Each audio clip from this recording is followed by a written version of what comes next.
সকালবেলা একেবারে শুরু হলো ফের এই শহরে ইডি অভিযান দিয়ে। এবার শিক্ষায় নিয়োগ দুর্নীতির তদন্তে এই শহরে ইডির আধিকারিকরা পথে বেরিয়েছেন।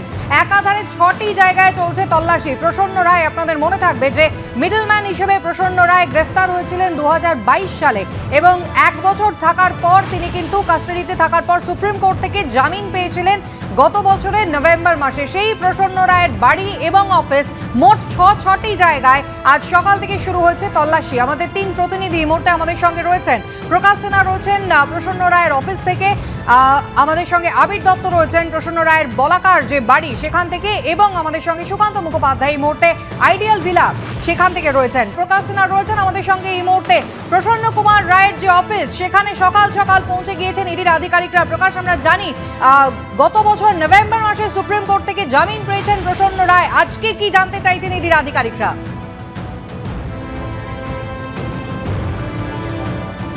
না দেখো, যে নতুন তথ্য তোমাকে দেব, শুধুমাত্র প্রদীপ সিং বা প্রসন্ন রায় নয়, প্রদীপ সিং এবং প্রসন্ন রায়ের নাম আগে উঠেছে। সিবিআই দুজনকেই গ্রেপ্তার করেছিল এবং দুজনই জামিন পেয়েছে।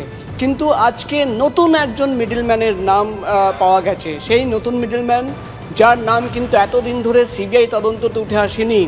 আজকে ইডি অফিসাররা নয়াবাদের যে বাড়িতে চলে গেছেন, রোহিত ঝা, ইডির তরফে দাবি করা হচ্ছে যে তদন্ত করতে গিয়ে রোহিত ঝার নাম উঠে আসে। সেও কিন্তু একজন মিডলম্যান, প্রসন্ন রায়ের যে ট্রাভেল এজেন্সির ব্যবসা সেই ব্যবসার সঙ্গে যুক্ত ছিল।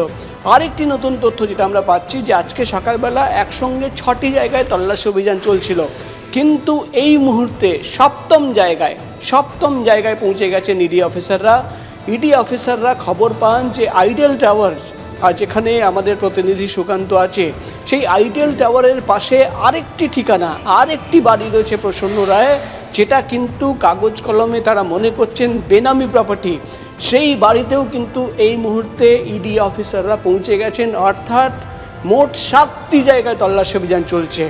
বলাকা, যেখানে তুমি জানো আমাদের প্রতিনিধি আবির রয়েছে, সুকান্ত আইডিয়াল টাওয়ারে, আর নয়াবাদে রোহিত ঝা, যেটা তোমাকে বললাম নতুন মিডলম্যানের নাম উঠে আসে। এবং এই মুহূর্তে যে নতুন তথ্য পাওয়া যাচ্ছে যে সপ্তম জায়গায় প্রসন্ন রায়ের নতুন প্রপার্টির হদিশ পাওয়া গেছে, সেখানেও কিন্তু পৌঁছে গেছেন ইডির অফিসাররা। এখানে ছবি তোমাকে দেখাবো, ইডি অফিসাররা কিন্তু দাঁড়িয়ে রয়েছেন। এখনও তারা এই অফিসারের ভেতরে প্রবেশ করতে পারেননি। কারণ হচ্ছে যারা প্রসন্ন রায়ের বাড়ি থেকে চাবি নিয়ে আসছিল, চাবি নিয়ে আসার সময় কিন্তু এই যে সপ্তম জায়গা তোমাকে বলছি যে নতুন প্রসন্ন রায়ের বাড়ি, সেই বাড়ির হদিশ পাওয়া যায় এবং তারা রাস্তা থেকেই কিন্তু সেই দিকে ডাইভার্ট হয়ে গেছেন। অর্থাৎ তারা কিন্তু সেই বাড়িতে পৌঁছে গেছেন। আর কিছুক্ষণ সময় লাগবে চাবি আনতে, এবং সেই চাবি আনার পরেই কিন্তু এবার এই অফিস খোলা হবে এবং এখানে তল্লাশি অভিযান চালানো হবে। এবং সকাল থেকে যে 6টি জায়গার কথা বলা হচ্ছিল, এই মুহূর্তে কিন্তু 7টি জায়গায়। তোমাকে একটি তালিকা দেখাবো, ক্যামেরাম্যান সঞ্জয়কে বলবো তালিকা দেখাতে আমার মোবাইল ফোনে। তুমি দেখতে পাচ্ছ এই একটি জায়গায় landed property of Prasanna Kumar Roy and Kajal Soni Roy, Kajal Soni Roy স্ত্রীর নাম। এবং তুমি যদি দেখো এখানে একের পর এক কিন্তু প্রপার্টির তথ্য রয়েছে, এবং যে তথ্য আমরা আগে থেকেই দাবি করছিলাম যে 450টি জায়গায় প্রপার্টি, এখানে দেখতে পাচ্ছ in the name of Prasanna Kumar রায়, অর্থাৎ প্রসন্ন রায়ের নামে কোথায় কোথায় প্রপার্টি রয়েছে তার একটি তালিকা রয়েছে, এবং তার পরিবারের সদস্যদের নামে কোথায় রয়েছে।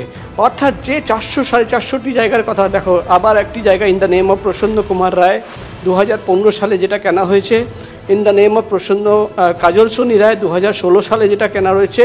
অর্থাৎ এই তালিকা ধরেই কিন্তু ইডি অফিসাররা তল্লাশি অভিযান চালাচ্ছেন। এবং যে সবচেয়ে বড় প্রশ্ন যে এত বিপুল পরিমাণে সম্পত্তি কেনার টাকা কোথায় থেকে আসলো। তুমি জানো সিবিআই যখন প্রসন্ন রায়কে গ্রেপ্তার করেছিল, চার্জশিটে তারা কিন্তু দাবি করেছিল তিনি হচ্ছেন মেন মিডলম্যান, এবং তার কাছেই কিন্তু চাকরির বিক্রির টাকা জেলা থেকে চলে আসতো, এবং তার মাধ্যমেই কিন্তু শান্তিপ্রসাদ সিনহা এবং একাধিক জায়গায় টাকা পৌঁছে যেত, এমন দাবি করেছিল সিবিআইয়ের অফিসাররা।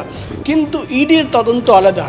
ইডি আধিকারিকরা মূলত দেখছেন যে চাকরি বিক্রির বিপুল অঙ্কের টাকা, কোটি কোটি টাকা যেটা এসছিল, সেটা কোথায় পাঠানো হলো, কাদের কাছে পাঠানো হলো, এবং এই যে 400 থেকে 450টি জায়গায় সম্পত্তির কথা বলা হচ্ছে বা তথ্য রয়েছে, যার কিছু অংশ আমি তোমাকে দেখালাম তালিকা, সেই প্রপার্টিতে যে টাকা ইনভেস্ট করা হয়েছে সেটা কি প্রসন্ন রায়ের টাকা, নাকি প্রভাবশালীদের টাকা সেখানে ইনভেস্ট করা হয়েছে বেনামি মানি সাইফনিং এই ক্ষেত্রে খুঁজে বার করার চেষ্টা করছেন ইডি আধিকারিকরা।